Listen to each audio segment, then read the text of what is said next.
ووصينا الإنسان بوالديه إحسانا حملته أمه كرها ووضعته كرها وحمله وفصاله 30 شهرا.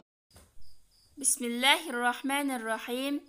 İmam Buxari rahmetullahi aleyhinin El-Edebul Mufrad namlı kitabıdan 21. bab. Dadanga silrahim qıladigan, silrahimni ulğan kişiye silrahimni üzüp qoymagan. Onda qılsang, sening nurun o'chirildi debdi. 42. hadis.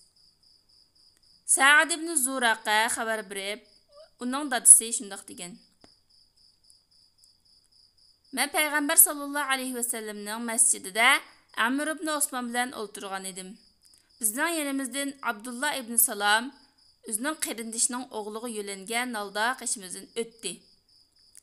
Ya'ni Abdullah ibn Salam degan kishi yashnib qolgan bo'lg'ashqa qarindishining o'g'liga tayinib turib, shuning yo'linib turib, shuning yordamida menga o'xshaydi. Majlisning qashidan o'tdi. Ondan u majlisga bir qarab o'tib, ondan u majlisga yenib keldi. Yenib kelib, mundaq dedi. Amr ibn Osman nima xohlaysa deb 2 qatim yoki 3 qatim dedi. Deb Muhammad sallallohu alayhi vasallamni haq bilan avatgan Alloh bilan qasamki,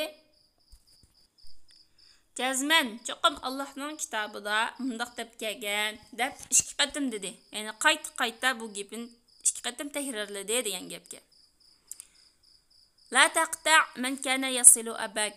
Dadanga silrahim qilgan, dadangni izlab, dadangni yo'qlab, dadang bilan ko'rishib, izlashib turgan mundaq kishilarni, ya'ni dadangning og'illarini, do'stlarini, tuqqanlarini silrahimni uzib atmagin. Agar shunday qilsang, shu sababdan sening nuring o'chirilib ketadi. Ya'ni Allohning kitobida degani Abdullah ibn Salam radhiyallohu anhuning bu degani Tavratda shunday bor edi deb Tavratda mushtabati demoqchi. Amaliyotda Qur'on Karimda silrahimni ulash to'g'riliq nurg'unli oyatlar kelgan.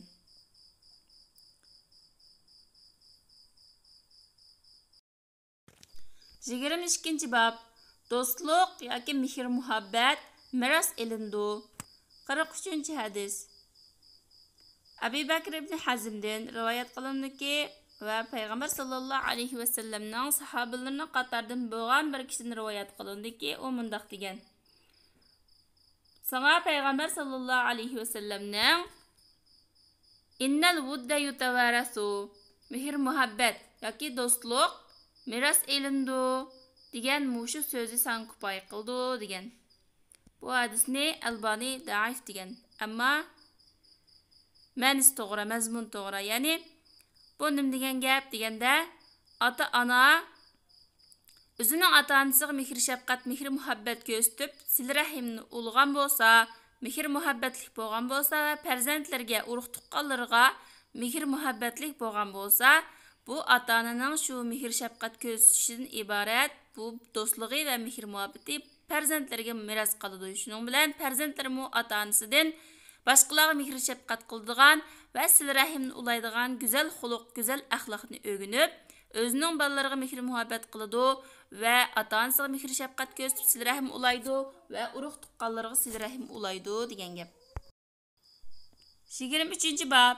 Bir kishi o'zining dadasining ismini chaqamaydi, ismini atamaydi yoki va uning oldida o'tirmaydi va uning oldidan mengib o'tmaydi. 44. hadis. Abu Hurayra radhiyallohu anhu 2 kishini ko'rdi va o ikkisining birisiga bu sening nimang bo'ladi deb dedi. O kishi mening dadam bo'ladi degandan keyin Abu Hurayra radhiyallohu anhu o kishiga shundoq dedi.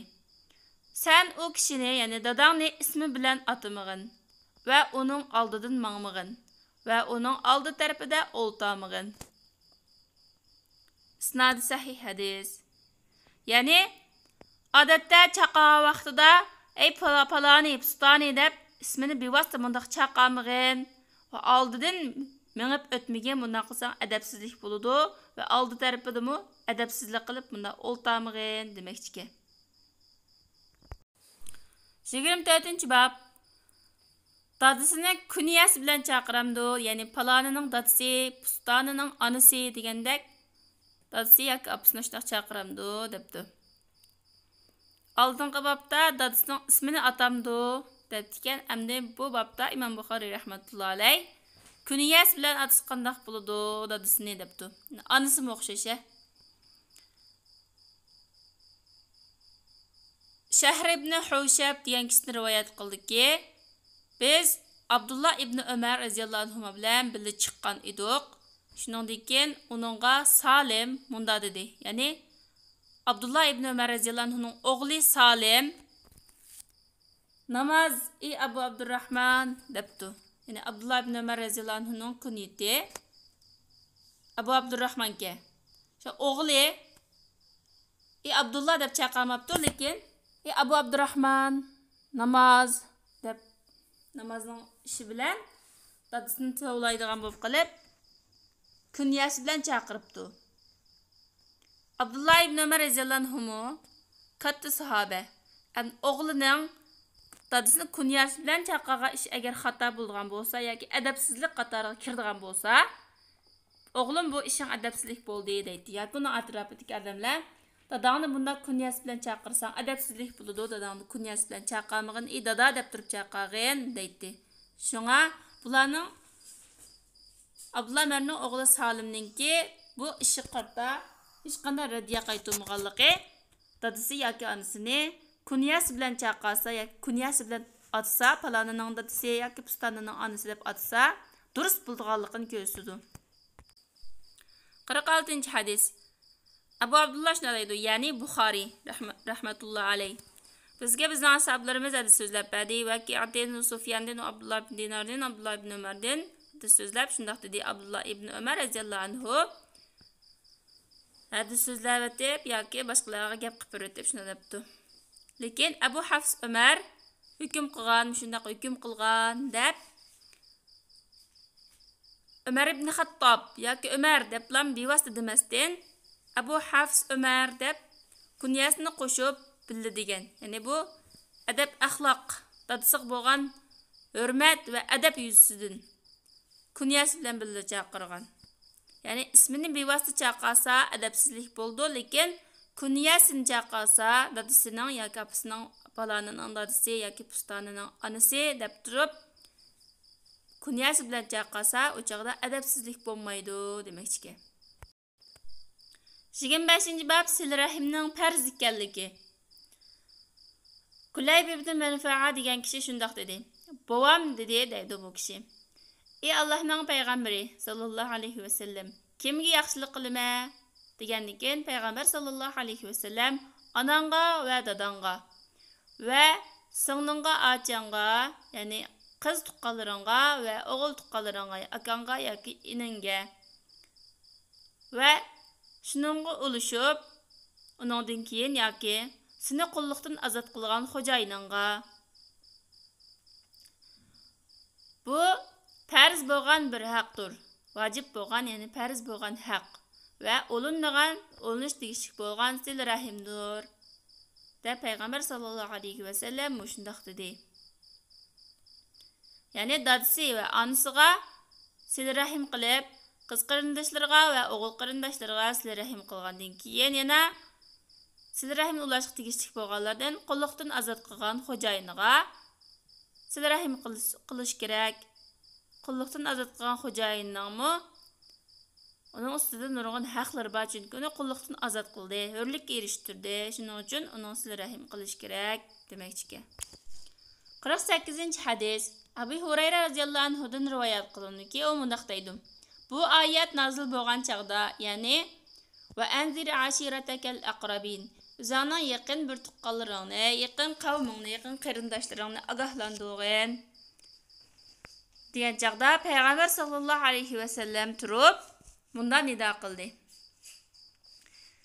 Ey bani Ka'b ibn Luay, ya'ni Ka'b ibn Luayning jamoati, shuning bolalari, sizlar o'zinglarni dozoqdan qutqizinglar.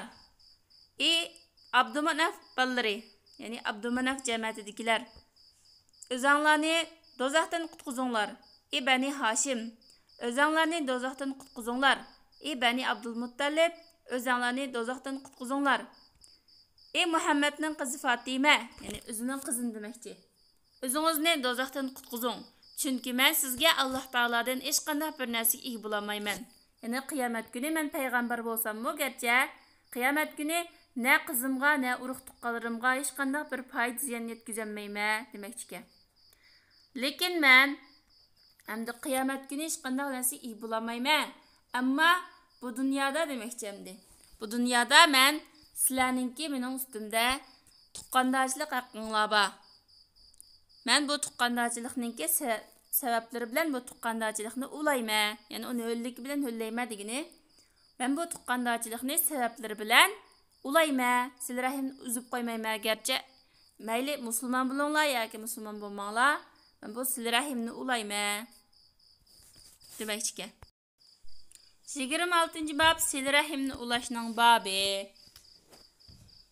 Abu Ayyub al-Ansari radhiyallohu anhudan rivoyat qilindiki, bir Arabi Payg'ambar sallallohu alayhi va sallamning yo'lida Payg'ambar sallallohu alayhi va sallam uchrab qoldi. Uchrab qilib mundaq dedi. Ya'ni Payg'ambar sallallohu alayhi va sallamni ko'rgandan keyin bu Arabi savol so'rabdi. Meni jannatdan yaqinlashtiradigan va do'zaxdan yiroqlashtiradigan bir ishni menga deb bergan bo'lsizlar degandan keyin Payg'ambar sallallohu alayhi va sallam mundaq dedi. Alloh taolaga ibodat qilasan va uningga hech qanday bir narsani shirik keltirmaysan. Namozni qoyim qilasan. Ya'ni xushular bilan, arkonlar bilan shuna yaxshi o'qiysan va zakat berasan va silah rahimni ulaysan dedi. Ya'ni bu hadisdan ko'rsak bo'ldiki, Payg'ambar sallallohu alayhi va sallam Alloh taolaga ibodat qilsa, hech qanday narsani shirik keltirmay turib, namoz o'qiysa, zakat bersa deb shu qatorda islomning arkonlarini sanab berish bilan birga yana silah rahimni ulashningmi jannatga yaqinlashtiradigan, do'zaxdan yiroqlashtiradigan bir muhim amal ekanligini bizga xabar bergan.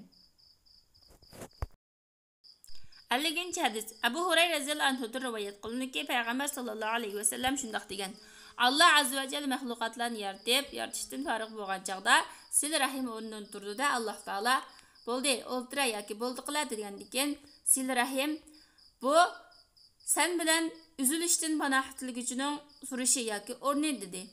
Alloh taolo uningga men seni ulug'an kishini ulusam, uzvatgan kishini uzvasam rozi bo'lmamsa degan edi. Silah rahim shundoq ey Rabbim, ya'ni rozi bo'lman dedi. Alloh taolo undaqda ashu sen uchundir dedi. Ya'ni Alloh taolo seni ulug'an kishini ulayman, uzgan kishini uzman degani Alloh taolo bizni Qur'on Karimda va Payg'ambar sallallohu alayhi va sallamning tili orqali silah rahimni ulashga buyurgan.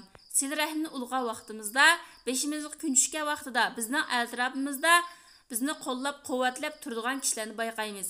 Agar Allohning buyrug'iga, Payg'ambar sallallohu alayhi va sallamning buyrug'iga amal qilmay, silah rahimni uzmay, o'zimiz uzvatib, silah rahimni ulamay, o'zimizdan o'zimiz odam bo'lib yashasak, beshimizga kun tushgan vaqtida bizning qishimiz turib, bizga yar yo'lakda bo'ladigan, yordamchi bo'ladigan, yenimiz turadigan hech kim topolmaymiz. U chaqda ya Rab deb duo qilsaqmi, Alloh taolo u chaqda bizga xuddi yordam bermayotgandek bo'ladi. U chaqda yenimiz turadigan hech kim bo'lmaganki, u chaqda Alloh taolo xuddi bizdan silah rahimni uzvatgandek bo'ladi. Buning ma'nosi shuki. Shuningdek ekan Abu Hurayra radhiyallohu anhu mundaq dedi: Agar xohlasangizlar Allohning buni oyatini o'qib boqinglar. Sizlar islomdan yuz o'rgandan keyin, agar sizlar islomdan yuz o'rib qolsanglar, zaminda buzg'unchilik qilib, silah rahimni uzasizlarmi?